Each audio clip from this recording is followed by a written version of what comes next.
हम्म। चलिए तो आज अपन बाल विकास का जो रिवीजन की हमारी क्लास चल रही है उसका पार्ट 2 पढ़ेंगे। यानी कि हम अधिगम के सिद्धांत सिद्धांत देखेंगे।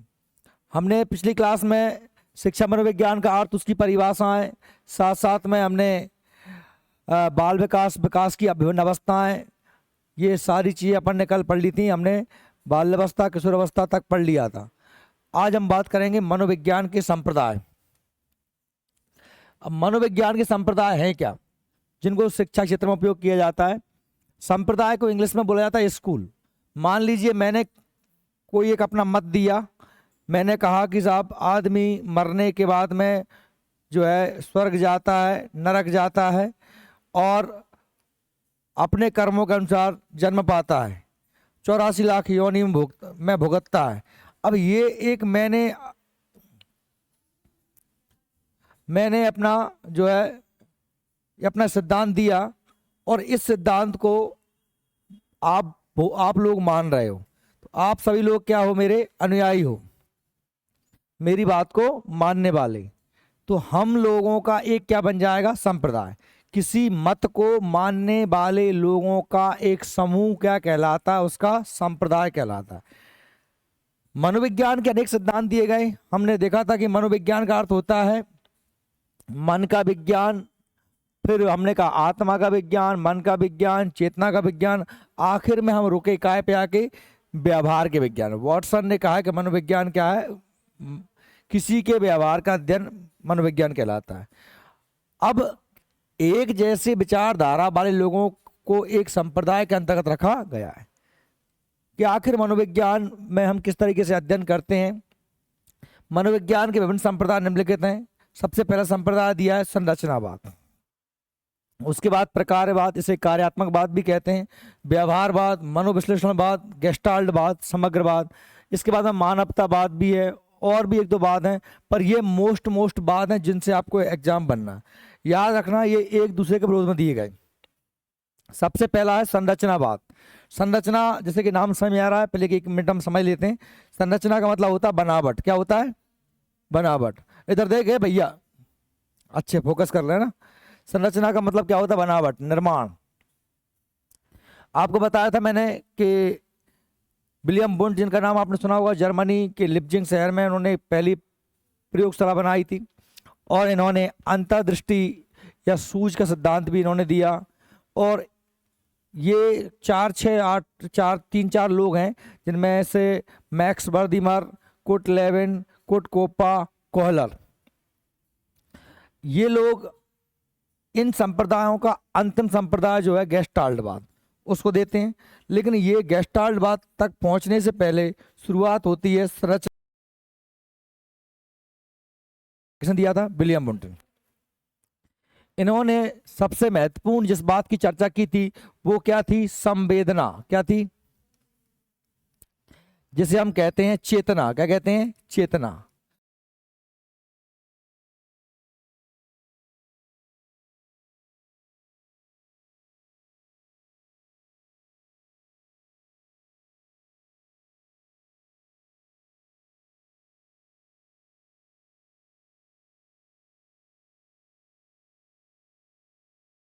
ही का चेतना का अध्ययन करना ही क्या कहलाता है, मनोविज्ञान कहलाता है। पर इस बात पर अनेकों लोग सहमत नहीं हो पाए, क्योंकि चेतना क्या होती है इस पर सहमति सभी की नहीं बन पाई। इस बात के विरोध में आया था प्रकारवाद या कार्यात्मकवाद।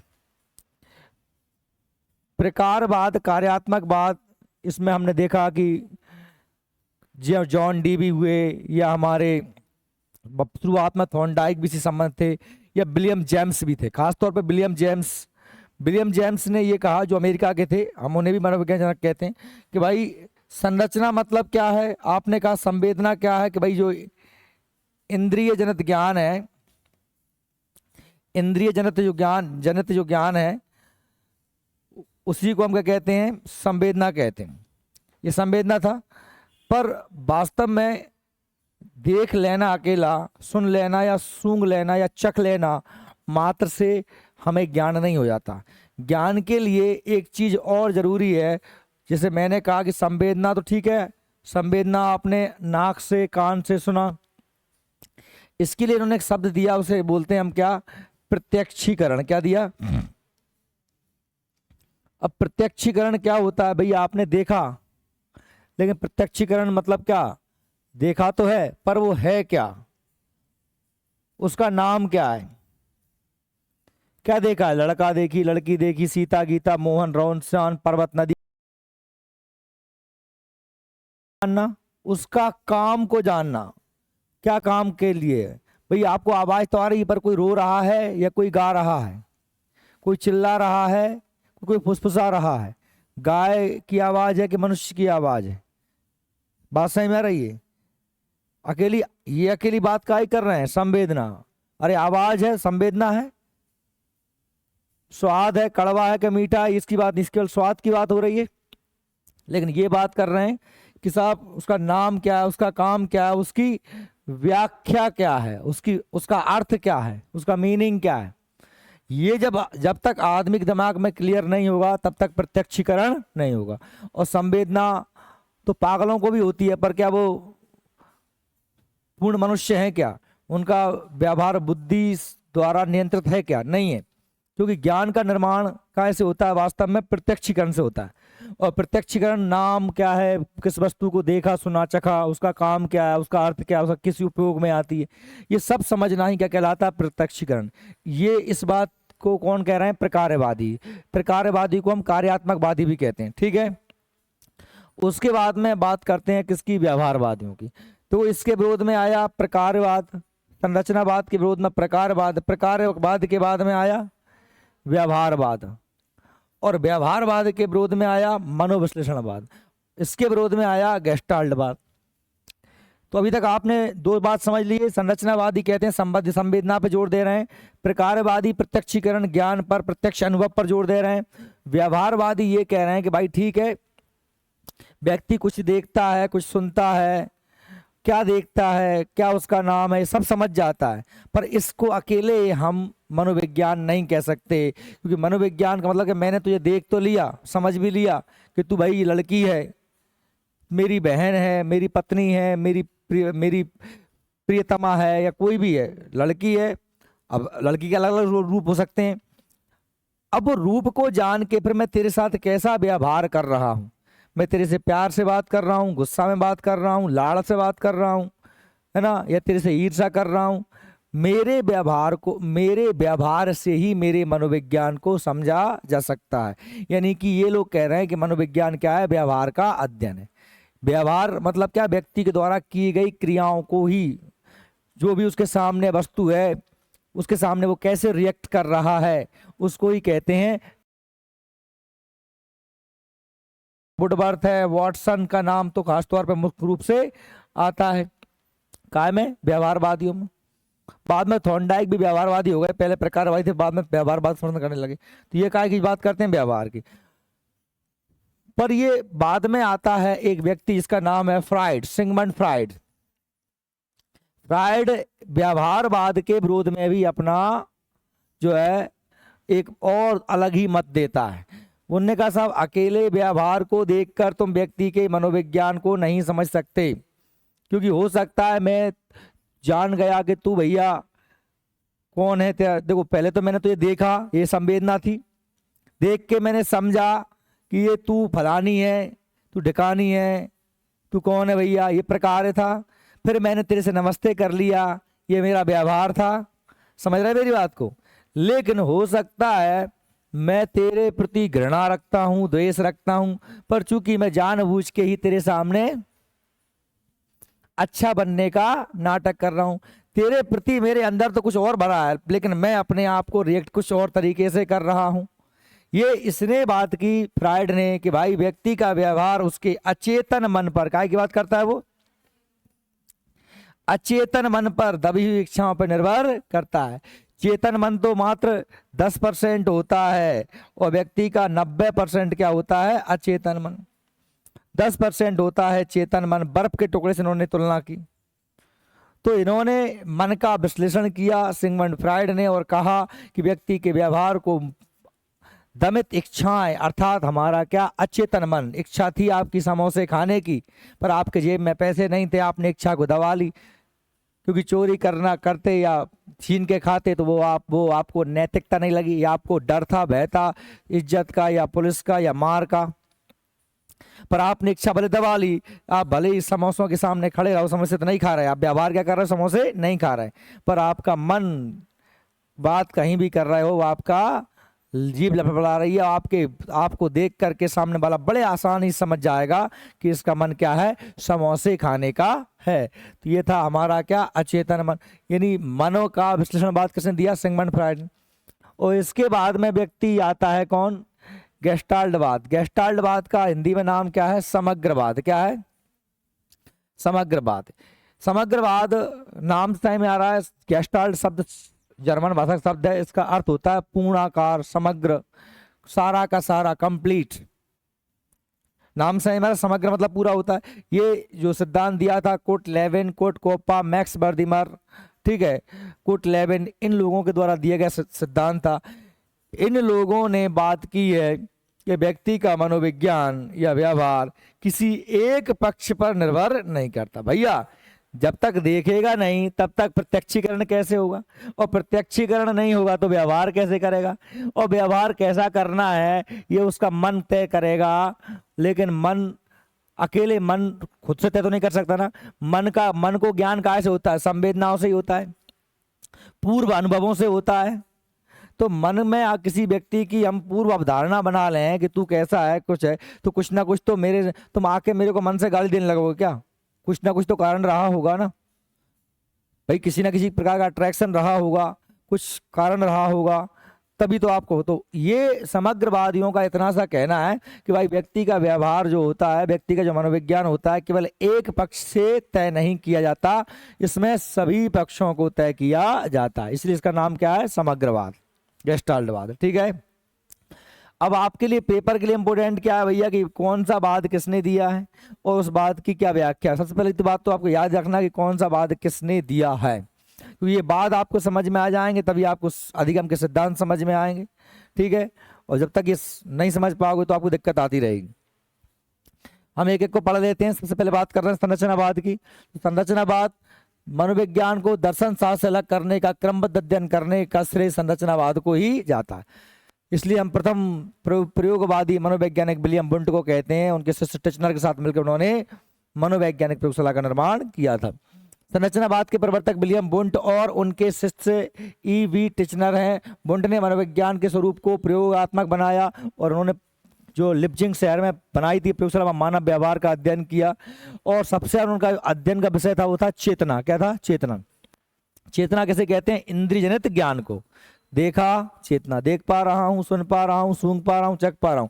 लिप्जिंग विश्वविद्यालय में मनोविज्ञान की प्रथम प्रयोगशाला की स्थापना विलियम बुंट ने की। मनोविज्ञान को केवल चेतन अनुभूतियों का अध्ययन करने वाला माना। इन्होंने क्या कहा कि मनोविज्ञान क्या है, केवल चेतन शब्द की अनुभूतियों का, और चेतना शब्द का भरसक निंदा की थी विलियम मैकडूगल ने। ठीक है, इसके बाद चेतना के विरोध में आया था प्रकारवाद। प्रकारवाद को हम कार्यात्मकवाद भी कहते हैं। ये बात करता है कार्य प्रत्यक्षीकरण पर, काम, नाम, व्याख्या, अर्थ, जो देखा है वो क्या है। प्रकारवाद संप्रदायजनक कौन है, विलियम जेम्स है। मैंने क्या कहा था, हम मॉडर्न समय में विलियम जेम्स को भी मनोविज्ञान का जनक मानते हैं, अमेरिका वाले लोग। ठीक है, इसमें मानसिक क्रिया और अनुकूली व्यवहार को महत्व दिया गया, क्योंकि नाम ही है कार्यात्मकवाद। अब कार्य, तुम जब उसका कार्य नहीं समझोगे, नाम नहीं समझोगे, अकेली संवेदना से काम नहीं चलेगा, कार्य, नाम, व्याख्या, अर्थ समझना होगा। इसमें व्यक्ति क्या करता है तथा क्यों करते हैं आदि व्यवहार पर जोर दिया गया। व्यवहारवाद की बात करें तो व्यवहारवाद संप्रदायजनक कौन है, जे.बी. वॉटसन है। भलाई वुडवर्थ वगैरह, अभी बहुत सारे लोग अलग अलग वाद को मानते हैं। इनका एक चार्ट मैंने आपको पूरे नोट्स में भी दिया हुआ है पहले से। ठीक है, ये तो सिर्फ जनक की बात कर रहा हूं मैं, यहाँ पर नोट्स में भी दिया हुआ है, पूरा पीछे चार्ट दिया है। जो पहला वाला नोट्स दिया था मैंने शुरुआत वाला, आपकी इस बुक में भी दिया हुआ है, रीड की बुक में भी, कि कौन कौन से व्यवहार। सुनो, प्रश्न बनता है उनमें से कौन व्यवहारवादी है, कौन व्यवहारवादी नहीं है। तो ऑप्शन मिलेंगे आपको, उन्होंने दे दिया वॉटसन, वुडवर्थ, हल और दे दिया विलियम वुंट, तो आपको लगाना कि विलियम वुंट व्यवहारवादी नहीं है, बाकी ये तीनों व्यवहार। तो इसके लिए पहली बात तो आपको ये याद रखना पड़ेगा कौन कौन से लोग व्यवहारवादी हैं, कौन कौन से व्यक्ति समग्रवादी हैं, कौन कौन से मनोदर्शनवादी हैं, तो आपको ये नाम याद रखने पड़ेंगे। ठीक है, तो व्यवहारवाद जनक कौन है? William JB. वॉटसन। इसके अनुसार मनोविज्ञान काय का अध्ययन करता है? व्यवहार का विज्ञान है, व्यवहार का अध्ययन करता है। इस संप्रदाय को आगे बढ़ाने का प्रयास हल, स्किनर, टॉलमैन, गुथरी इन लोगों ने किया और अपने अपने सिद्धांत दिए। ठीक है, स्किनर ने, हल ने, टॉलमैन ने, गुथरी ने, इनके सिद्धांत भी बहुत सारे, हमने सभी सिद्धांतों को पढ़ाया है आप लोगों को। मनोविश्लेषणवाद की बात करते हैं तो मनोविश्लेषणवाद जो बात करता है वो मन के विश्लेषण की बात करता है। मन को 3 कैटेगरी में बांटता है, चेतन, अचेतन और अर्धचेतन, और उसी आधार पर ये व्यक्ति की 3 पर्सनालिटियां, व्यक्तित्व बनाता है। क्या बनाता है? एड, ईगो और सुपर ईगो, इदम, अहम और परम अहम। मनोविश्लेषण संप्रदाय के जनक कौन है? सिगमंड फ्रायड है, सिगमंड फ्रायड है, सिगमंड फ्रायड, और उनके शिष्य भी थे बाद में जुंग, जिन्हें युंग के नाम से भी, कार्ल युंग या जुंग के नाम से भी जाना जाता है। उन्होंने फिर आगे बढ़ाया, इसको नव मनोविश्लेषणवाद दिया था। इन्होंने व्यक्तित्व मापन की स्वप्न विश्लेषण विधि का भी प्रतिपादन किया था। इन्होंने व्यक्ति के मन बताए 3 प्रकार के, चेतन, अचेतन और अर्धचेतन। और याद रखना व्यक्ति के व्यवहार को नियंत्रित करता है अचेतन मन। कौन करता है? गेस्टाल्ट की बात करें तो ये समग्रवाद है। गेस्टाल्ट संप्रदाय जनक कॉयलर, कोप्पा, मर्दिमर और लेविन। क्या है? Lewin. Kurt, Koffka, Kurt, Wertheimer, Kurt, Lewin, ये लिखा है लेविन। तो ये 4 नाम है, कॉयलर, कोप्पा, बर्दिमर और लेविन, है ना। कोट, कॉयलर, कोप्पा, मैक्स बर्दिमर और लेविन। कोफ्का है, कोफ्का, कोफ्का, मोक का लिखा है इसमें, वो गलत लिखा है। Kurt Koffka, Kurt Koffka, Koffka, Max Wertheimer, Kurt Lewin. ठीक है, ये हो गया। इसके बाद में बात कर रहे हैं तो ये समग्रवाद काय की बात करता है? ये पूर्ण से अंश की ओर सिद्धांत पर, अंतर्दृष्टि पर, सूझ के सिद्धांत पर बात करता है। सूझ आइडिया अपने दिमाग से व्यक्ति हल कर लेता है, और समग्र व्यक्ति का व्यवहार सभी का मिला जुला स्वरूप है, ये बात कर रहे हैं। गेस्टाल्ट जर्मन भाषा का शब्द है। अब हम बात कर रहे हैं, ये हमारे संप्रदाय हो गए, तो हम बात करते हैं अधिगम के सिद्धांतों की। अधिगम के जो सिद्धांत हैं, पहली बात तो हम जानते हैं अधिगम किसे कहते हैं। अधिगम मतलब होता है सीखना। क्या होता है? सीखना। और सीखना मतलब होता है व्यवहार में परिवर्तन। एक उदाहरण देता हूं कि बच्चे को आग से दूर रहने के लिए यदि हम कहते हैं तो वह बालक, हो सकता है आपकी बात ना माने, पर एक बार उसने आग को टच कर लिया तो वो जल जाएगा, आगे से कभी आग के पास नहीं जाएगा। मतलब उसके व्यवहार में उसने परिवर्तन कर लिया कि वह आग के पास अब नहीं जाता। ये मतलब हम कह गए कि वो उसने सीख लिया, उसको अधिगम हो गया। जब तक व्यवहार में परिवर्तन नहीं होता अधिगम नहीं माना जाता। अब अधिगम सीखना कितने तरीके से हो सकता है? 3 तरीके से हो सकता है सीखना। या तो आप प्रशिक्षण से सिखाएं, मैं आपको सिखा रहा हूं, ट्रेनिंग दे रहा हूं, ये प्रशिक्षण है। दूसरा है आप अनुकरण से सीखें। क्या सीखें? अनुकरण से। अनुकरण मतलब क्या? मैं कर रहा था, मुझे देख के आप करने लगे, तो ये अनुकरण होता है। और तीसरा होता है अनुभव। क्या होता है? अनुभव। अनुभव का मतलब होता है आप खुद एक्सपीरियंस करें। आप सड़क पे चल रहे थे, बीच सड़क पे, और आपको पीछे से गाड़ी ने टक्कर मार दी, आपको अनुभव हो गया, आप अपने आप ही साइड से चलने लगोगे। आपको न किसी ने ट्रेनिंग दी थी, ना आपने किसी की नकल की, आपको एक्सपीरियंस हुआ। बच्चे ने आग को छुआ, वो जल गया, आगे से आग को नहीं छुएगा। तो ये 3 तरीके से सीखता है व्यक्ति। आयाम, ये आयाम नहीं है, ये अधिगम के प्रकार हैं। अधिगम कितने तरीके से हो सकता है? अधिगम कितने तरीके से? अधिगम के तरीके हैं, अधिगम के प्रकार हैं ये। ठीक है भाई। हालांकि एक चौथा तरीका जो हम देखते हैं वो गेस्टाल्ट वाले देते हैं, वो उसे बोलते हैं सूझ, अंतर्दृष्टि, खुद के आइडियाज, अंतर्दृष्टि, खुद से व्यक्ति में कर समस्या को हल करने की क्षमता, ये अंतिम प्रकार होता है। देखिए अधिगम का क्या अर्थ है? अधिगम का अर्थ है सीखना, अनुभव के आधार पर व्यवहार में होने वाला परिवर्तन ही अधिगम कहलाता है। सबसे ज्यादा महत्वपूर्ण परिभाषाएं आपके लिए अधिगम की हैं, व्यक्तित्व की हैं, बुद्धि की हैं और अवस्थाओं की हैं। इन परिभाषाओं को आप बिल्कुल हल्के मत लेना। अगर आपने ये परिभाषा याद नहीं की तो आप पक्के मान लेना आपके 2-3 नंबर कम हो जाएंगे, 3-4 नंबर तो पक्के में कम होंगे ओवरऑल मिला के, क्योंकि परिभाषा सीधी पूछ ली जाती हैं। परिभाषा डायरेक्ट पूछ सकते हैं, परिभाषाएं इनडायरेक्ट भी पूछ सकती हैं। तो कुछ वैज्ञानिकों ने, मनोवैज्ञानिकों ने अधिगम की जो परिभाषाएं दी उनको देख लेते हैं हम। स्किनर क्या कह रहा है कि व्यवहार के अर्जन में उन्नति की प्रक्रिया को अधिगम कहते हैं। व्यवहार के अर्जन में जो उन्नति की प्रक्रिया है वो अधिगम है। क्रो एंड क्रो कह रहा है ज्ञान अभिवृद्धि की प्राप्ति ही अधिगम है, ज्ञान और अभिवृद्धि की प्राप्ति ही अधिगम है। गिलफोर्ड कह रहा है कि व्यवहार के कारण व्यवहार में परिवर्तन ही अधिगम है, व्यवहार के कारण व्यवहार में परिवर्तन। गिलफोर्ड कह रहा, मर्फी कह रहा सीखना व्यवहार और दृष्टिकोण दोनों का ही परिमार्जन है। गेट्स कह रहा अधिगम अनुभव द्वारा व्यवहार का शोध है। अधिगम अनुभव द्वारा व्यवहार का शोध का मतलब होता है चेंज करना, काय में चेंज करना, व्यवहार का शोध। अधिगम अनुभव द्वारा व्यवहार में क्या कर रहे हैं अपन, परिवर्तन, शोध में परिवर्तन होता है। हेनरी स्मिथ कह रहे हैं अनुभव के परिणाम स्वरूप व्यवहार का वर्णन अथवा पुराने व्यवहार का सुदृढ़ीकरण ही अधिगम कहलाता है। उपरोक्त सभी परिभाषाओं के आधार पर हम कह सकते हैं कि अधिगम की प्रक्रिया द्वारा व्यवहार में परिवर्तन होता है। अधिगम व्यवहार का परिमार्जन है। परिमार्जन मतलब काट छांट, परिवर्तन। अधिगम द्वारा शिक्षार्थी के ज्ञानात्मक, भावात्मक और क्रियात्मक पक्षों का विकास होता है। अब यहाँ पर इंपोर्टेंट रखना, अधिगम के 3 पक्ष हैं। ये पक्ष हैं कौन कौन से हैं? नंबर 1 ज्ञानात्मक, नंबर 2 भावात्मक, नंबर 3 क्रिया।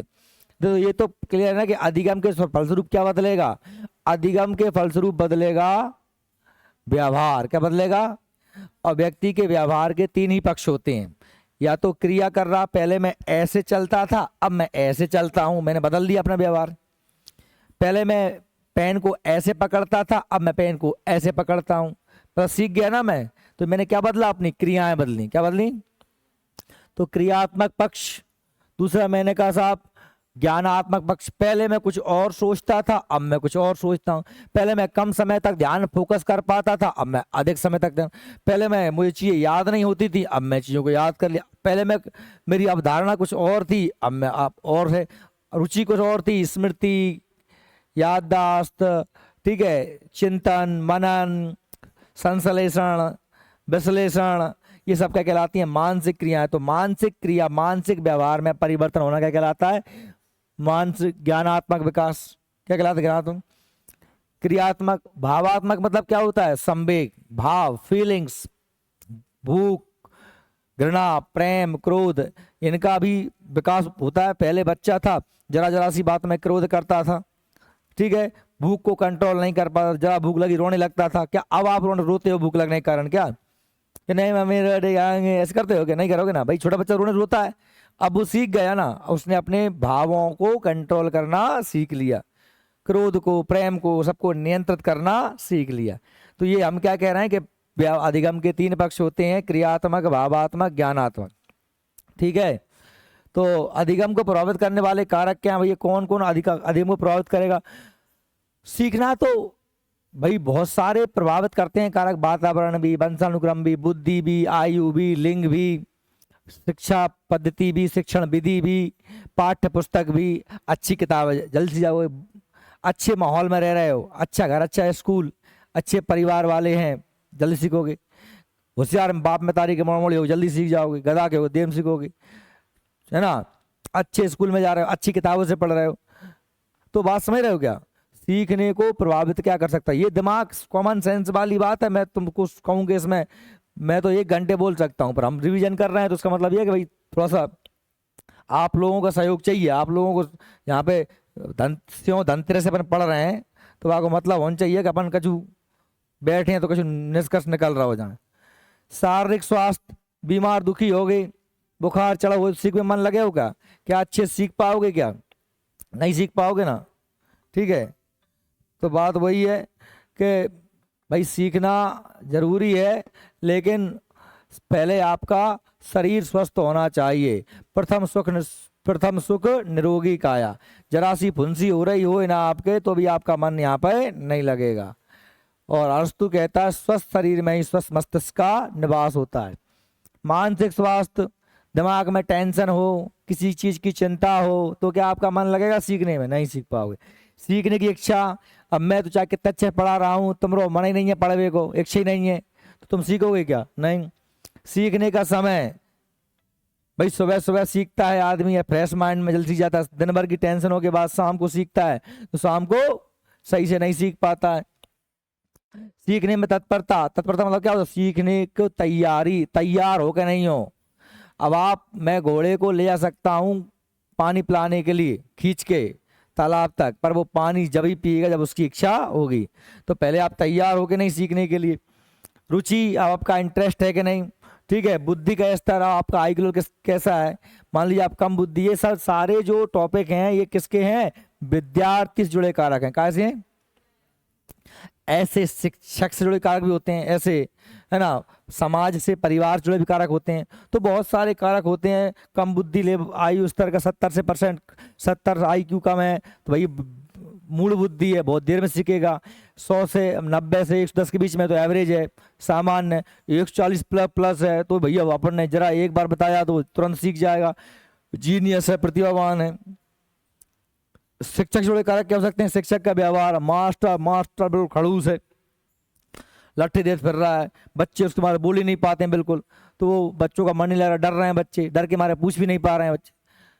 मनोविज्ञान का ज्ञान, शिक्षक को पता ही नहीं है कि बच्चों से करवाना भी है, शिक्षण विधियों का पता नहीं है, शिक्षण सिद्धांतों का पता नहीं है, सामग्री का उपयोग करना पता नहीं है, तो मनोविज्ञान ज्ञान नहीं है। अगर है तो अच्छे से कर पाएगा, नहीं है तो नहीं कर पाएगा। शिक्षण विधियां उसे आती हैं कि नहीं आती, शिक्षक की पर्सनालिटी कैसी है ना, सौम्य है, मिलनसार है, सबको लेके चलने वाला है, कि खड़ूस है, कि बिल्कुल लोलासो है, पागल सो मोड़ी बात समझे नहीं रहे, मुंह चले फिर रहे हैं। बस ऐसी है। बाल केंद्रित शिक्षा, वो ध्यान दे कि शिक्षा में केवल टीचर को ज्ञान नहीं देना है, बच्चों को भी इन्वॉल्व करना है। वातावरण जुड़े कारक क्या होते हैं? कक्षा में अनुशासन, तुमने जो फोन रख के दी यार ले कि मैं क्लास पढ़ा रहा सर। कक्षा का अनुशासन, विद्यालय की स्थिति, पारिवारिक वातावरण, सामाजिक वातावरण, पाठ्य वस्तु से जुड़े कारक। पाठ्य वस्तु मतलब क्या है? सिलेबस। पाठ्य वस्तु सिलेबस क्या है? पाठ्य वस्तु की प्रकृति, सीखने की विधियां, दृश्य श्रव्य सामग्री का प्रयोग करना।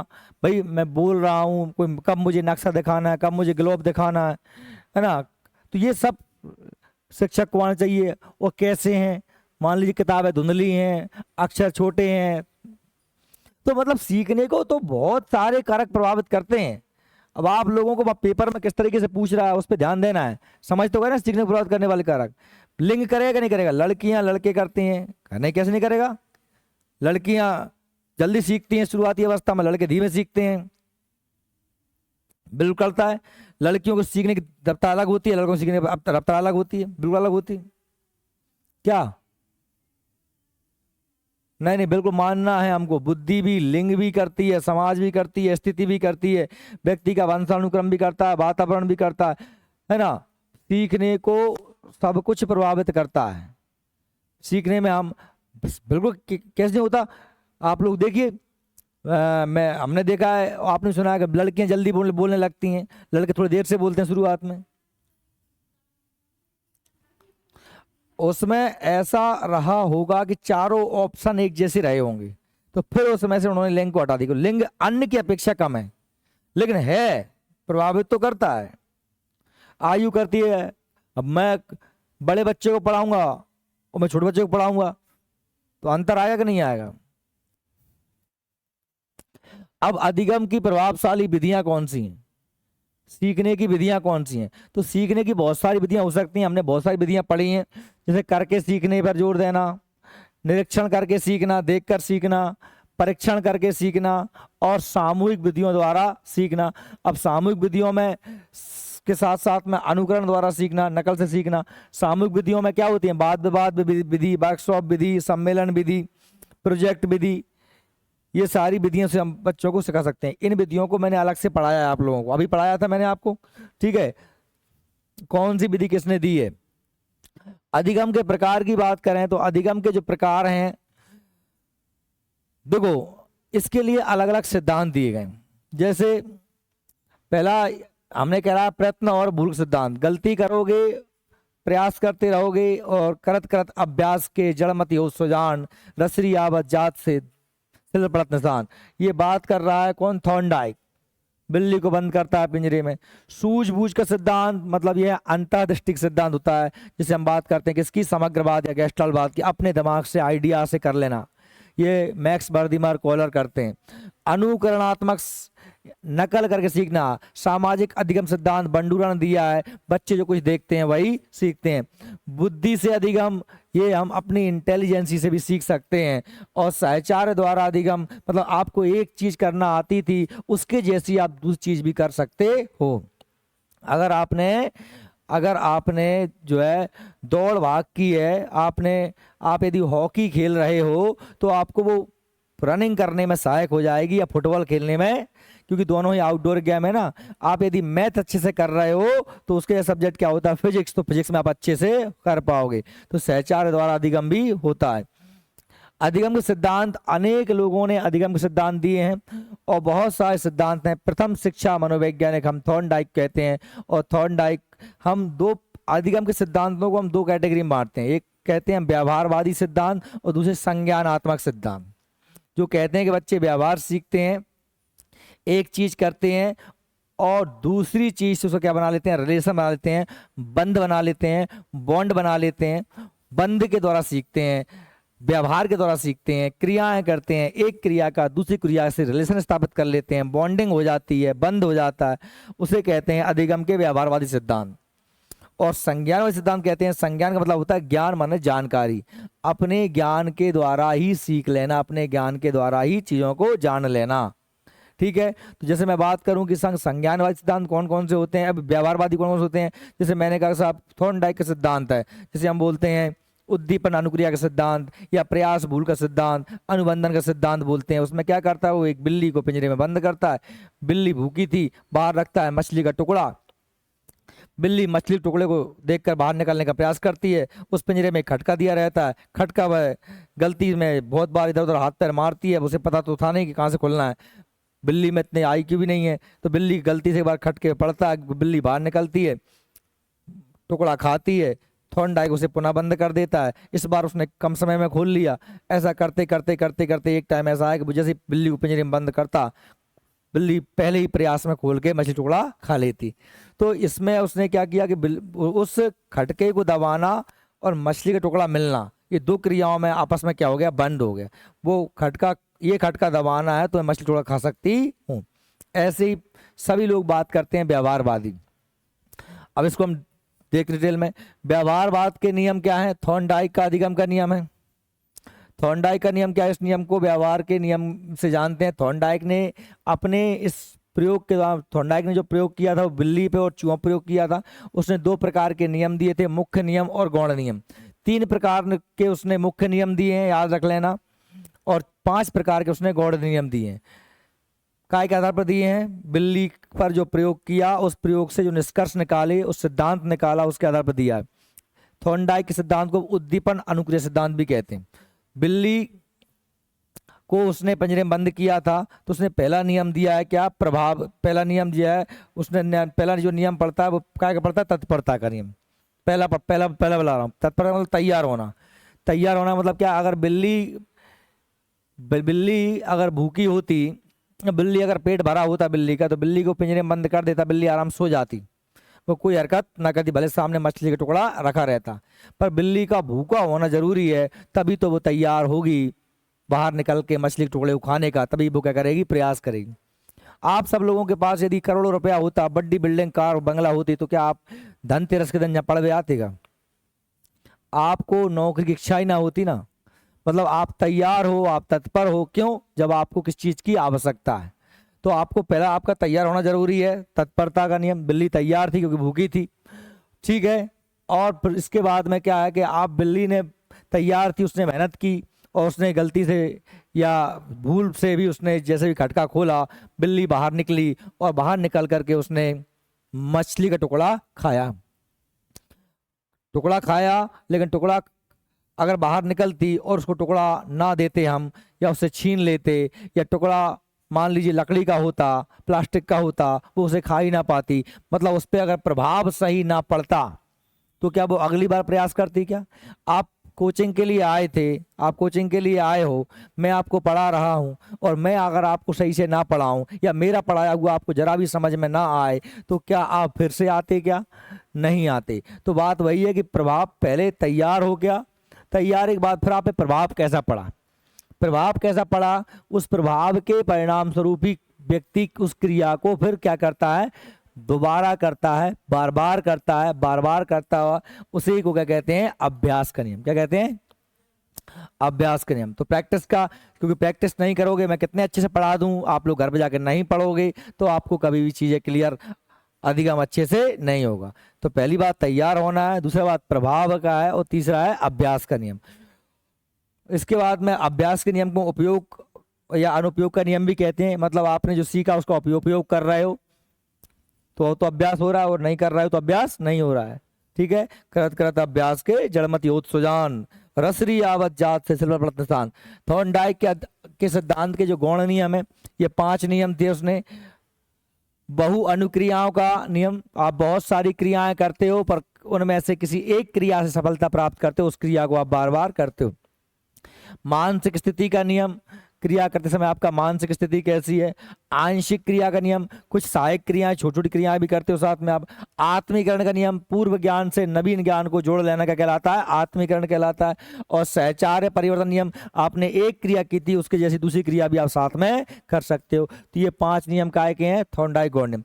मुख्य नियम थे 3, तत्परता का नियम, प्रभाव का नियम, अभ्यास का नियम। 5 नियम है। बहुक्रिया, बहुत सारी क्रियाएं करते हैं, मानसिक स्थिति, आंशिक क्रिया का नियम, आत्मीकरण का नियम और सहचार नियम।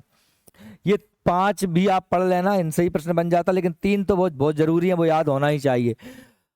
अधिगम के सिद्धांत में हम बात करते हैं तो भूल प्रयत्न का सिद्धांत या सहचार्य का सिद्धांत, संबंधवाद का सिद्धांत, व्यवहारवाद का सिद्धांत कहलाता है। सूत्र सिद्धांत किसने दिया था? गेस्टाल्टवाद ने दिया था। ये आगे पढ़ेंगे अपन। ये अनुकरण सिद्धांत किसने दिया था? अच्छा, अनुकरण सिद्धांत को सहचार सिद्धांत भी कहते हैं। व्यवहार एवं संज्ञानवाद सिद्धांत, ये तो इसमें गलत लिखा है, संज्ञानवाद नहीं है, ये केवल व्यवहार सिद्धांत थॉर्नडाइक। थॉर्नडाइक का सिद्धांत क्या कहलाता है? सहचारवाद भी कहलाता है। अच्छा, इसका और नाम भी क्या है?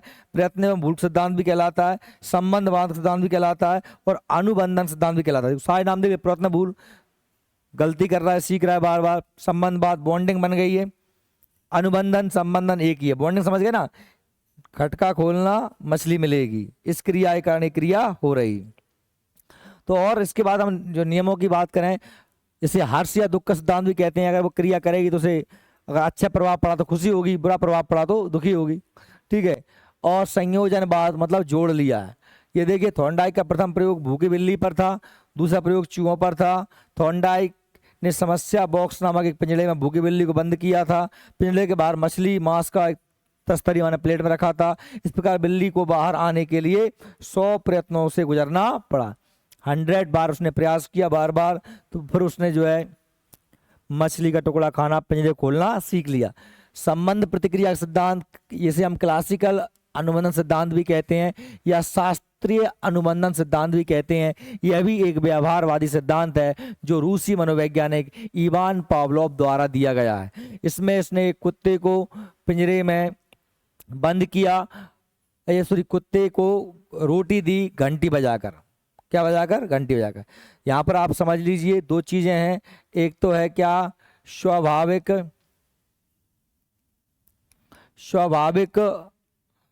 अनुक्रिया,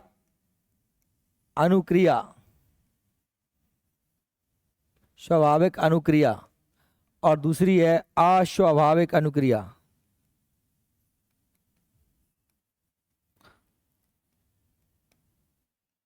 और दूसरा है स्वाभाविक उद्दीपक,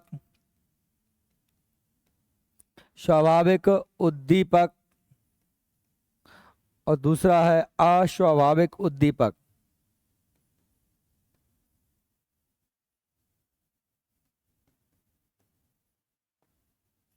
ठीक है। क्या होता है भाई स्वाभाविक उद्दीपक? देखो, स्वाभाविक उद्दीपक और स्वाभाविक अनुक्रिया आपस में रिलेटेड होते हैं।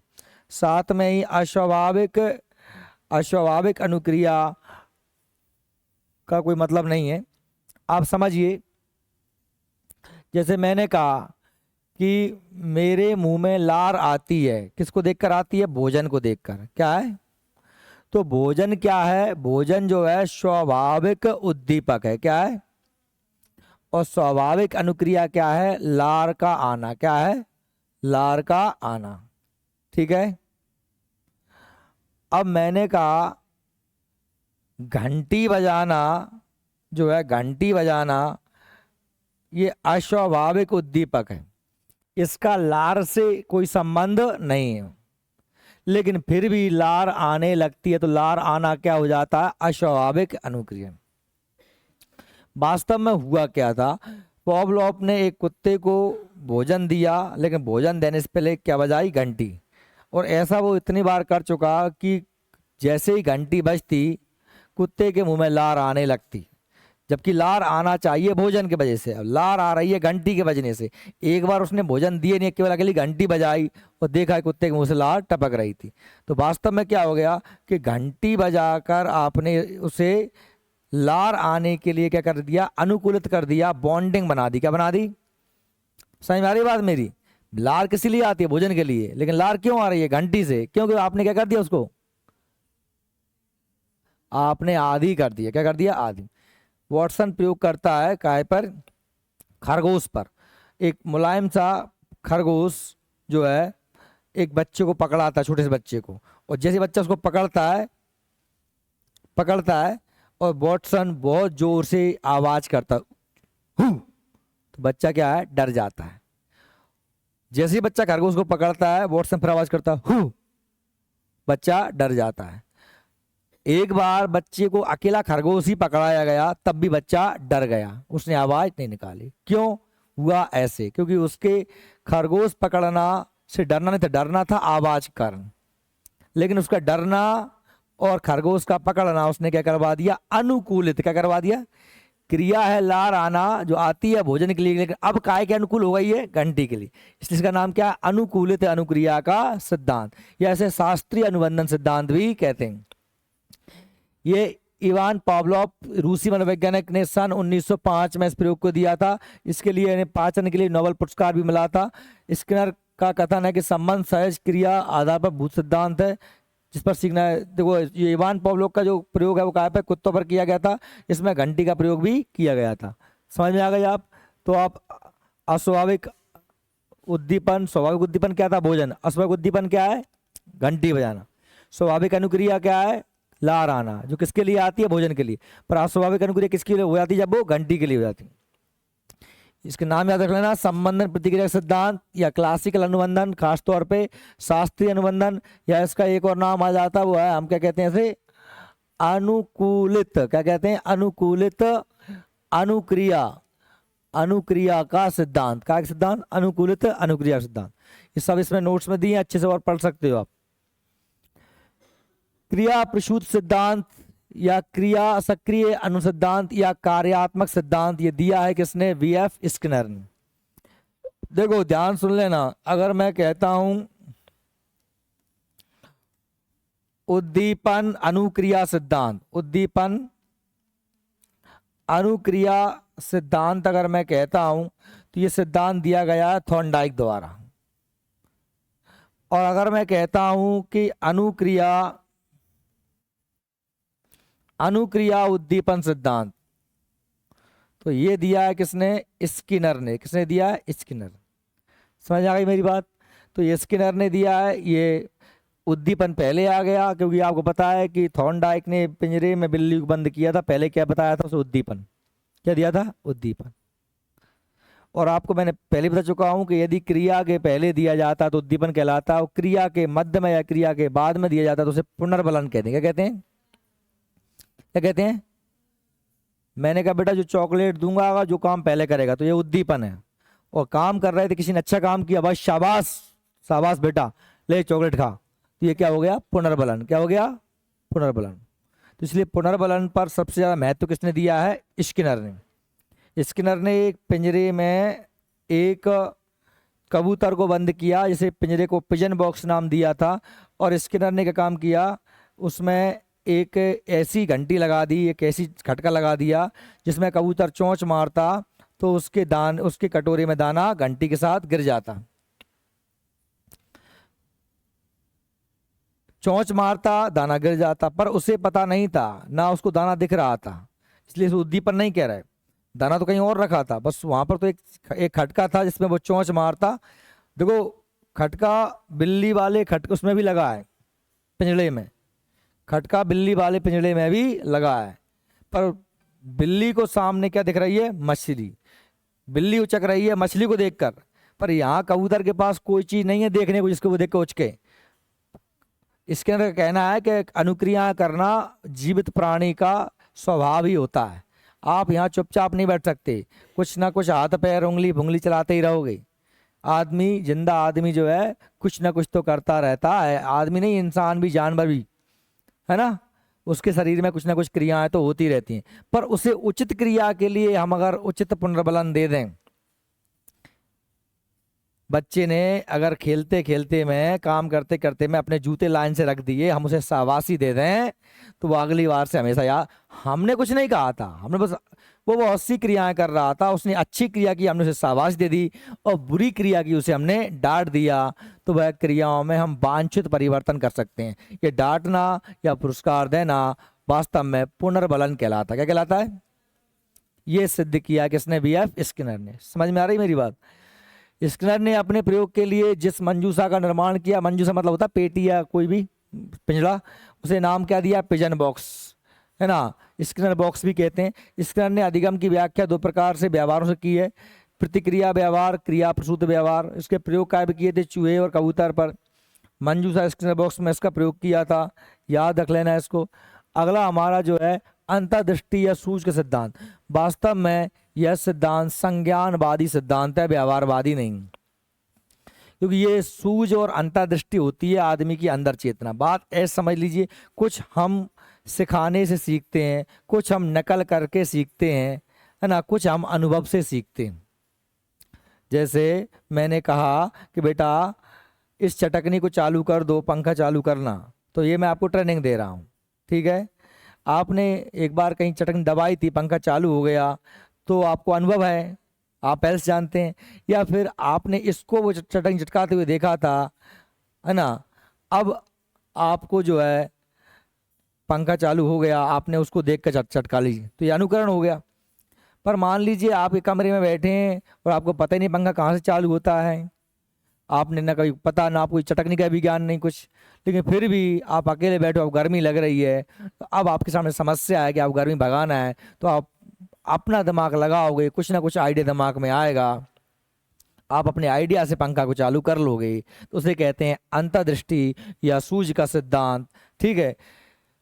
यह गेस्टाल्टवाद की देन है, समग्रवाद की देन है। अंतर्दृष्टि का मतलब ये होता है अंदर से सोचना, अंदर की ओर देखना। सूझ का मतलब क्या होता है? सिलाई वाली सूझ नहीं, सूझ मतलब होता है आपकी सूझ, आइडियाज। गेस्टाल्ट सिद्धांत भी कहते हैं, कॉलर इस सिद्धांत को गेस्टाल्ट सिद्धांत भी कहते हैं, और इसका प्रतिमान जर्मनी के गेस्टाल्टवादियों ने दिया। गेस्टाल्ट शब्द जर्मन भाषा शब्द, इसका अर्थ होता है समग्र आकार। कॉलर किसने किया, प्रयोग किसने किया था? कॉलर ने, एक वन मानुष चिंपांजी जिसका नाम क्या था? सुल्तान। यह प्रश्न एग्जाम में बन जाता है कि सुल्तान पर प्रयोग किया था किसने? कॉलर ने। साथ में इस प्रयोग में कॉलर ने डंडा, संदूक, 6 केले का प्रयोग करते हुए 4 चरणों में पूरा किया था।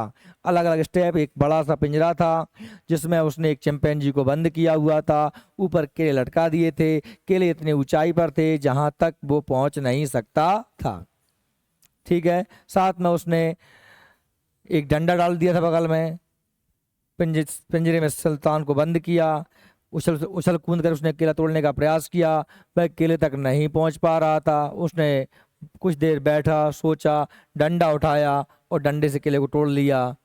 अगली बार उन्होंने डंडा रखे और एक बॉक्स रख दिया, पर केलों की ऊंचाई थोड़ी और बढ़ा दी। इस बार उसने, क्योंकि उसे पहले पता था कि डंडे से तोड़ लूंगा, पहले उछला नहीं टूटा, डंडे से तोड़ लेता था, लेकिन इस बार डंडा भी नहीं पहुंचा, तो उसने फिर दिमाग लगाया, वो बॉक्स को खींच के बीच में लेके आया और बॉक्स पे खड़ा हुआ और डंडा उठाया और तोड़ लिया। तीसरा उसने 2 डंडे रख दिए, एक बॉक्स था और एक रस्सी का टुकड़ा डाल दिया और उसने किलों को और ऊंचा कर दिया। वो गया, उछला, नहीं टूटा, एक डंडे से तोड़ा, नहीं टूटा, बॉक्स पर खड़ा हुआ, फिर भी नहीं टूटा। उसने फिर दिमाग में आइडिया आया उसका, दो डंडों को आपस में बांध लिया, चढ़ा और तोड़ लिया। मतलब क्या है, उसे कोई सिखा रहा था क्या, वो नकल कर रहा था? नहीं, वो सब कुछ उसके अंदर से अंतर्दृष्टि से सूझ और आइडियाज आ रहे थे। ठीक है, तो ये गेस्टाल्टवादी वैज्ञानिक कौन कौन है? मैक्स बर्दिमर है, कोट कोप्फा है, कोपका, और कोट कोयलर है, और कोट लेविन। ये चार व्यक्ति हैं, याद रख लेना। काय के हैं ये? समग्रवादी। एक डंडा, दो डंडा जोड़ का प्रयोग किया, एक संदूक, दो संदूक एक ऊपर एक रख के, ये मतलब अलग अलग तरीके से उसने प्रयोग किए।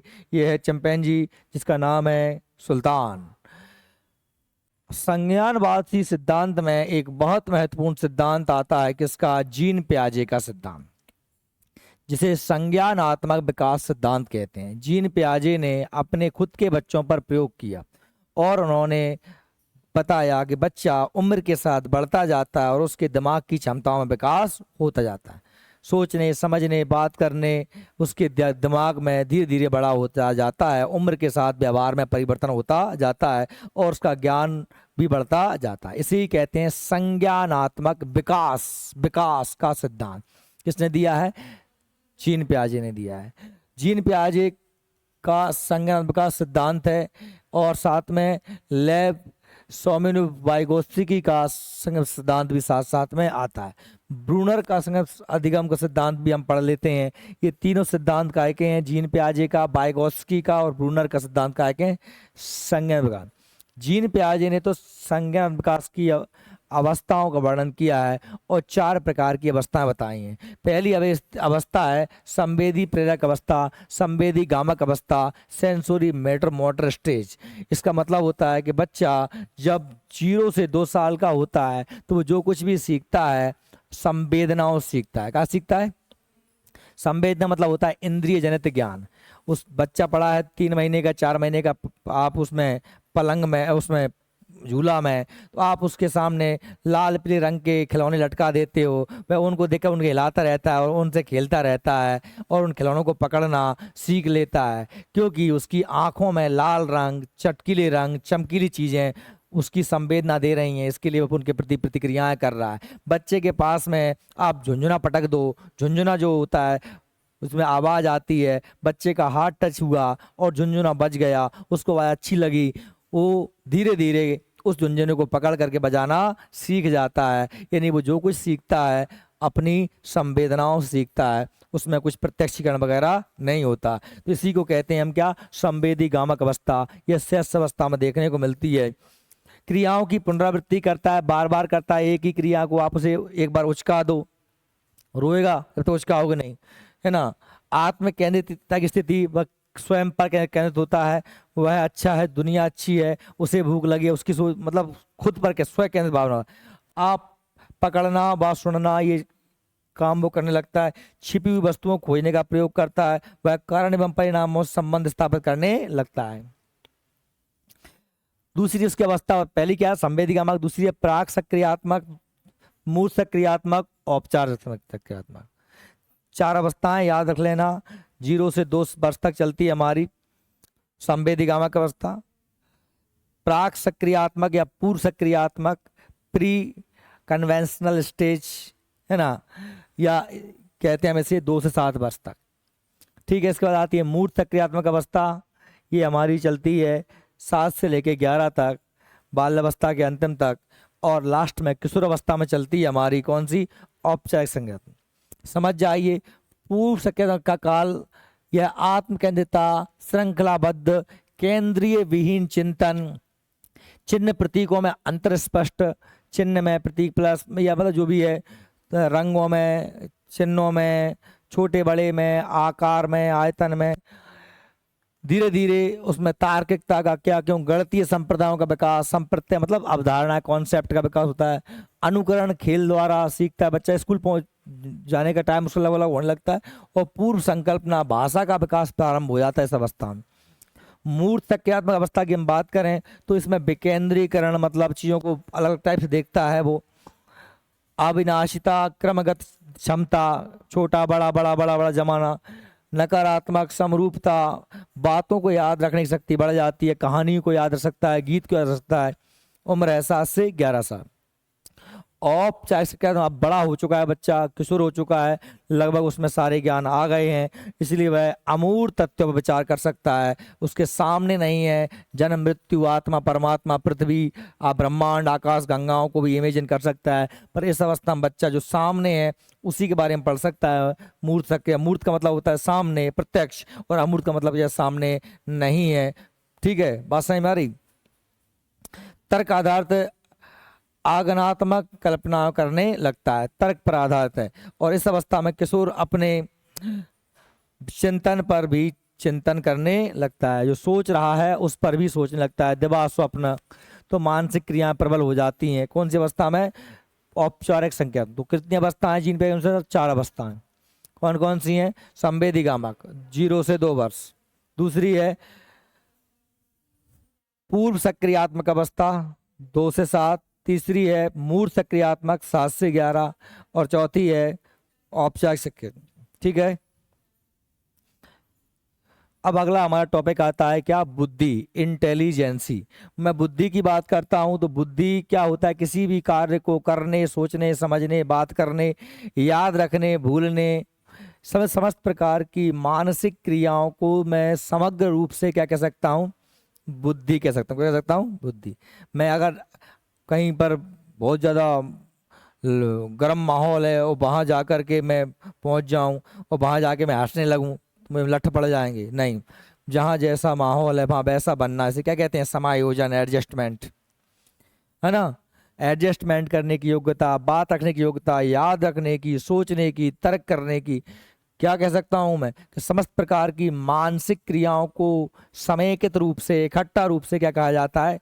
बुद्धि, इंटेलिजेंसी कहा जाता है। ठीक है, बुद्धि क्या है भाई? मानसिक तत्व है। बुद्धि वह मानसिक तत्व है जिसके आधार पर बालक की स्मृति शक्ति, अधिगम क्षमता, सीखने की अंतर किया जाता है। बुद्धि एक जन्मजात प्रेरक व तत्व है। बुद्धि का विकास 16 वर्ष की आयु तक होता है, लेकिन मुख्यतः बुद्धि का जो विकास होता है वो 5 से 6 वर्ष की उम्र तक मानसिक क्रिया विकास हो जाता है। सीखना तो जब जीवन भर चलता है। बुद्धि की परिभाषाएं वेरी मोस्ट हैं, आपको याद करना है। बुद्धि सीखने की योग्यता है, ऐसा किसने कहा है? बकिंघम ने कहा है। स्पीयरमैन, जो बहुत वेरी वेरी मोस्ट है भैया, ये स्पीयरमैन की पूछी जाती है।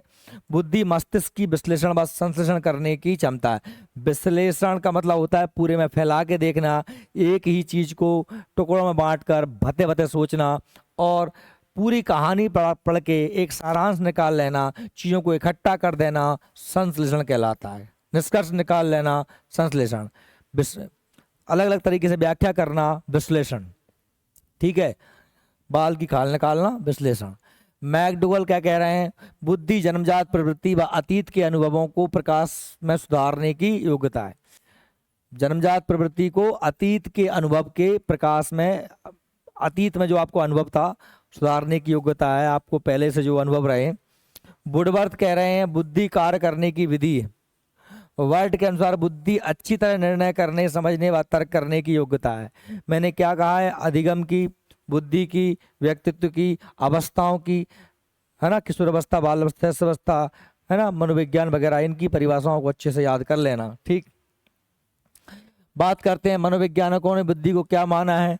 ये इंपोर्टेंट पॉइंट है। 10 मिनट रुक जा, मैं बैठ आ रहा हूँ। और समायोजन की योग्यता किस किसने माना है? एडजस्टमेंट की योग्यता स्टर्न, अल्फ्रेड बिने, सीरियल बर्ट और जे.एस. रॉस। ये याद रख लीजिए, आपको दिमाग में याद आ जाएगा कि इन लोगों ने क्या माना बुद्धि को। समायोजन जो कर लेता है, स्टर्न, अल्फ्रेड बिने, सीरियल बर्ट, जे.एस. रॉस ने क्या माना है? समायोजन की योग्यता। अधिगम की योग्यता मतलब सीखने की योग्यता। अधिगम माना सीखने की योग्यता किसने माना है? थॉर्नडाइक, बर्किंघम और कोलविन। इन लोगों ने क्या माना है? अधिगम की योग्यता। अधिगम माने सीखने की योग्यता। समायोजन, एडजस्टमेंट करने की योग्यता होती है बुद्धि।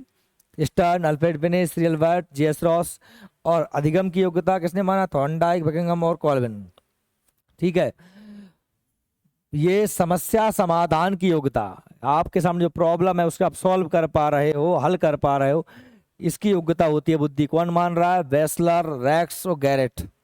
ये क्या मानते हैं कि समस्या समाधान की योग्यता ही बुद्धि है। और अमूर्त चिंतन की योग्यता जो प्रत्यक्ष नहीं है उसके बारे में भी आप सोच पा रहे हो। ये कौन कह रहा है? स्पीयरमैन, टॉरमैन और फ्रीमैन। तीनों में मैन लगे हैं, तो अमूर्त चिंतन कौन करते हैं? मैन करते हैं। स्पीयरमैन, टॉरमैन, फ्रीमैन क्या मानते हैं? अमूर्त चिंतन की योग्यता बुद्धि को मानते हैं। ठीक है, आगे हम बात करते हैं बुद्धि के प्रकार। तो बुद्धि के जो है सिद्धांतों के प्रतिपादक भी देखेंगे। पहले बुद्धि कितने टाइप की होती है, तो थॉर्नडाइक ने बताया है कि बुद्धि 3 प्रकार की होती है। हालांकि इनका समर्थन गैरेट ने भी किया है। थॉर्नडाइक ने बताया कि बुद्धि 3 टाइप की होती है। कितनी प्रकार होती है बुद्धि? कितने प्रकार हैं? 3 प्रकार हैं। मूर्त बुद्धि, अमूर्त बुद्धि, सामाजिक बुद्धि। मूर्त बुद्धि का मतलब है नाम से ही मारा, जो सामने वस्तुएं हैं उनके बारे में दिमाग जिसका चलता है ज्यादा, मशीन खोल खाल कैसा ही कर लेता है ना, जोड़ लेता है, बिल्डिंग कर लेता है, नए नए सामान बना ले रहा हो, बिल्डिंग बना रहा हो, घर बना रहा हो, जो प्रत्यक्ष संसाधन है उनके बारे में जो विचार करते हैं वो क्या कहलाती है? सामाजिक बुद्धि। अभी कोई, मैंने कहा कोई इंजीनियर है, ठीक है, कोई मिस्त्री है, कोई मजदूर है, वो क्या है? मूर्त, उसमें मूर्त बुद्धि है। अमूर्त बुद्धि मतलब जो सामने प्रत्यक्ष वस्तु नहीं, जैसे मान लीजिए कोई दार्शनिक है, फिलोसफर है, दर्शन दे रहा है ना, कोई कवि है जो अपने दिमाग से कविताएं लिख रहा है, जो कल्पना जगत में विचरण करता है, वो क्या कहलाती है? मूर्त बुद्धि। ठीक है। और सामाजिक बुद्धि, अच्छा नेता है, अच्छा टीचर है, अच्छा अभिनेता है, एक्टर है ना, सामाजिक कार्य करता है, क्या है? सामाजिक बुद्धि। देखिए, मूर्त बुद्धि को गामक या यांत्रिक बुद्धि भी कहते हैं। इंपोर्टेंट है, याद कर लेना अच्छे से। ये बालक यंत्र व मशीनों जुड़े कार्यों में अधिक रुचि लेते हैं। इस बुद्धि के बालक इंजीनियर या कारीगर अच्छे से बनते हैं। क्लियर? अमूर्त बुद्धि, इसका संबंध पुस्तकीय ज्ञान से होता है। ये बालक पढ़ने लिखने में अधिक रुचि लेते हैं। इस बुद्धि के बालक वैज्ञानिक, डॉक्टर, लेखक, ठीक है, या मनोवैज्ञानिक, इन लोगों का व्यक्तित्व अंतर्मुखी होता है। अंतर्मुखी व्यक्तित्व मतलब चुपचाप अपने आप में ही रहना। ठीक है। सामाजिक बुद्धि, इसका संबंध सामाजिक व्यवहार से होता है। सबसे मिलजुल कर खुश मिजाज रहते हैं। ये बालक अपना सामाजिक जीवन सही ढंग से व्यतीत करते हैं। ये बालक जीवन में नेता, कूटनीतिक आदि बनते हैं, शिक्षक बन सकते हैं, अभिनेता, एक्टर बन सकते हैं। इन लोगों का व्यक्तित्व बहिर्मुखी होता है, खुश मिजाज रहते हैं, मिलनसार रहते हैं, सभी को साथ में लेकर चलते हैं। नेतृत्व की क्षमता इनमें पाई जाती। बात करते हैं अपन बुद्धि के सिद्धांतों की। तो बुद्धि के बहुत सारे सिद्धांत दिए हैं। बुद्धि के अलग अलग सिद्धांत हैं। सिद्धांतों में जैसे एक कारक सिद्धांत, द्विकारक सिद्धांत, बहुकारक सिद्धांत, सामूहिक सिद्धांत, ये सारे सिद्धांत। अब इनको वेरी वेरी मोस्ट है, अच्छे से याद कर लेना कि बुद्धि एकमात्र तत्व है। एक कारक सिद्धांत दिया बिने टर्मन और स्टर ने दिया है। ये आप अच्छे से पढ़ लेना, वेरी मोस्ट है, लिख लेने वेरी मोस्ट। भैया मैंने इनको डिटेल में भी पढ़ाया है आप लोगों को पूरा, लेकिन यहाँ पे बता रहा हूँ। एक कारक सिद्धांत मतलब बुद्धि, एक ही बुद्धि सबको कंट्रोल करती है। यानी जो व्यक्ति पढ़ने में होशियार है वो लिखने में, गाने में, खाने में, पीने में, दौड़ने में, सब में होगा, ऐसा कहता है कौन? एक कारक सिद्धांत। इसलिए इसे निरंकुशवादी सिद्धांत भी कहते हैं, अलोकतांत्रिक सिद्धांत भी कहते हैं। इसलिए इसे अस्वीकार कर दिया गया। जो डांस करने में अच्छा है जरूरी नहीं है कि वो गाने में अच्छा हो, या लिखने में अच्छा हो, पढ़ने में अच्छा हो। द्विकारक सिद्धांत जिसमें कहते हैं वे किसने दिया? स्पीयरमैन ने। द्विकारक सिद्धांत किसने दिया? स्पीयरमैन ने। और बाद में इसमें त्रिकारक सिद्धांत भी स्पीयरमैन ने दिया, इसमें नहीं दिया है त्रिकारक सिद्धांत भी।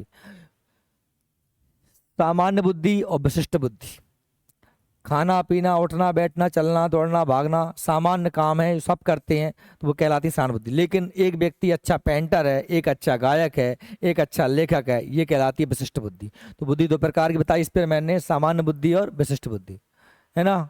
जी फैक्टर और एस फैक्टर, जनरल इंटेलिजेंसी और स्पेसिफिक इंटेलिजेंसी, है ना। और एक फिर इसमें जब ये भी लिख लेना कि त्रिकारक, कौन सा? द्विकारक के साथ साथ में क्या है? त्रिकारक भी किसने दिया है? स्पीयरमैन। बस उसमें इतनी सी बात है कि भाई ये सामान्य बुद्धि है और ये हमने कहा विशिष्ट बुद्धि है। ये सामान्य बुद्धि है, ये हमने कहा हो गया सामान्य बुद्धि, ये विशिष्ट बुद्धि। और इन दोनों के बीच में जो बुद्धि है उसे दे दिया क्या? सामूहिक बुद्धि। क्या दे दिया? सामूहिक बुद्धि। तो ये एक फैक्टर हो गया, ये दूसरा फैक्टर हो गया, और ये हो गया तीसरा फैक्टर।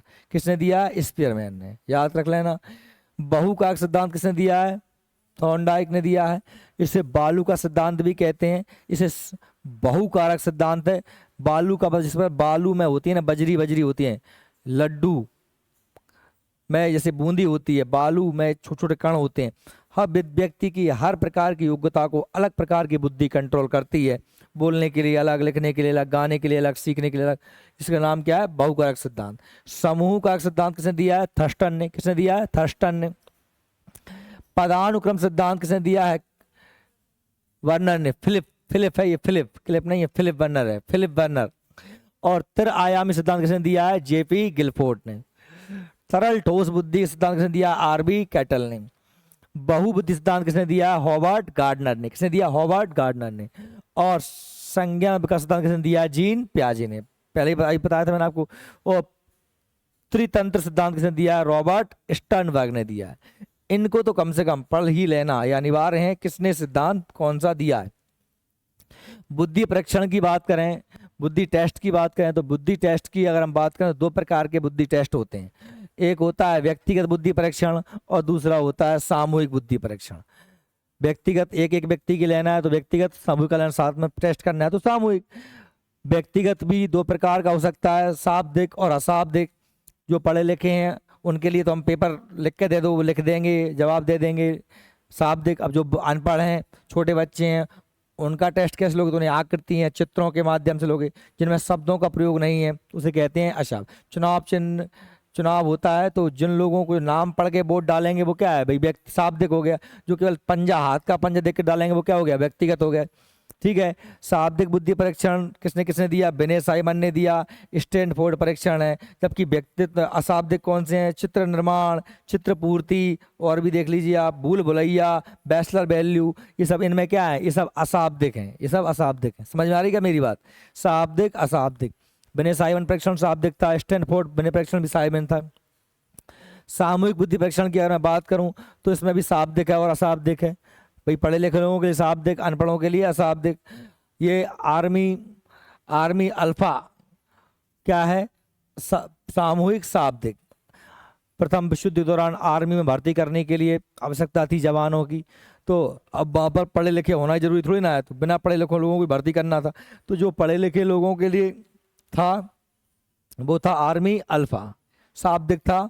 और अशाब्दिक था आर्मी बीटा, बिना पढ़े लिखे लोगों के लिए। ठीक है, समझ में आ गई? आर्मी अल्फा बीटा क्या है? सामूहिक बुद्धि परीक्षण है।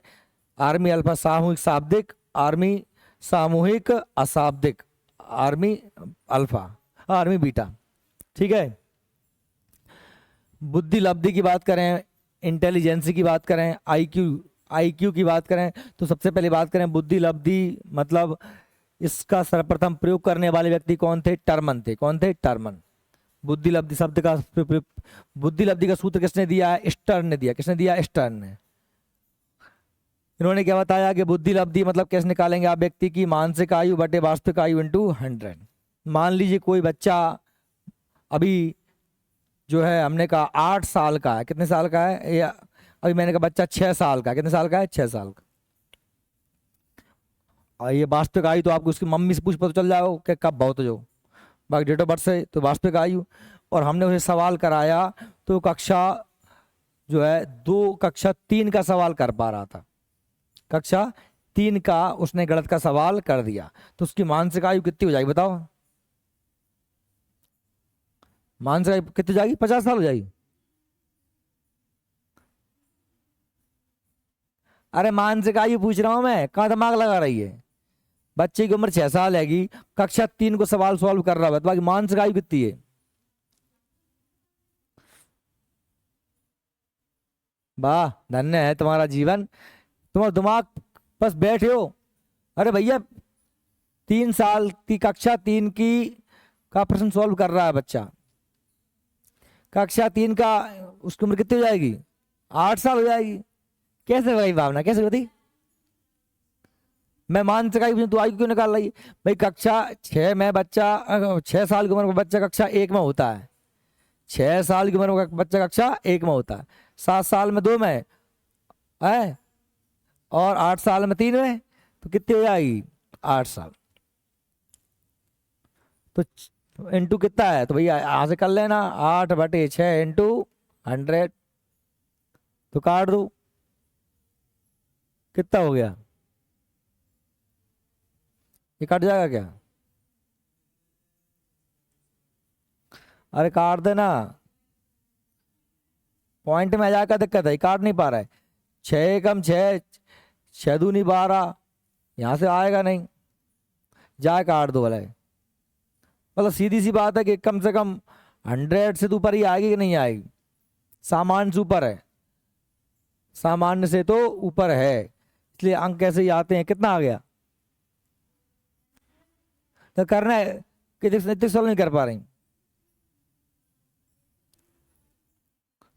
120 पॉइंट, लगभग 120, 130, अब 130 आ गया। अब 130 जो है, मतलब आप समझ रहे हो, एवरेज से ज़्यादा, एवरेज 90 से 110 बीच में होता है।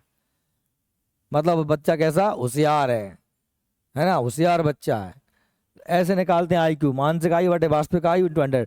वास्तविक आयु मम्मी से पूछ लो, मानसिक आयु जब कहते कक्षा 6 के सवाल कर रहा है तो 6 में कितने साल में पहुंचे हुआ, तो अनुमानित है 6 कक्षा 1 में पहुंचे थे 6 साल में, तो आपको जितनी साल का बता रहा है। मानसिक आयु के विचार का प्रतिपादन किसने किया था, अल्फ्रेड ब्रे ने। प्रश्न, एक बालक की वास्तविक आयु 10 वर्ष है, मानसिक आयु 14 वर्ष, तो बालक की बुद्धि लब्धि क्या होगी, तो भैया कितना हो गया, 14 बटे 10 इंटू 100, तो क्या हो जाएगी 140। मतलब बच्चा कैसा है, प्रतिभावान है, जीनियस है, जिसका आईक्यू लेवल ज्यादा होता है। अब हमें कैसे मालूम चलो कितनी बुद्धि लब्धि का बच्चा क्या कहलाएगा, तो ये दिया है जिन बच्चों का आईक्यू लेवल इतना है वो बच्चे कैसे होंगे, जिनका आईक्यू लेवल 140 है उससे अधिक है तो कहलाते हैं प्रतिभावान बालक। पूरी दुनिया में मात्र 2% लोग ही ऐसे होते हैं जो ही दार्शनिक, सन्यासी या वैज्ञानिक बनते हैं।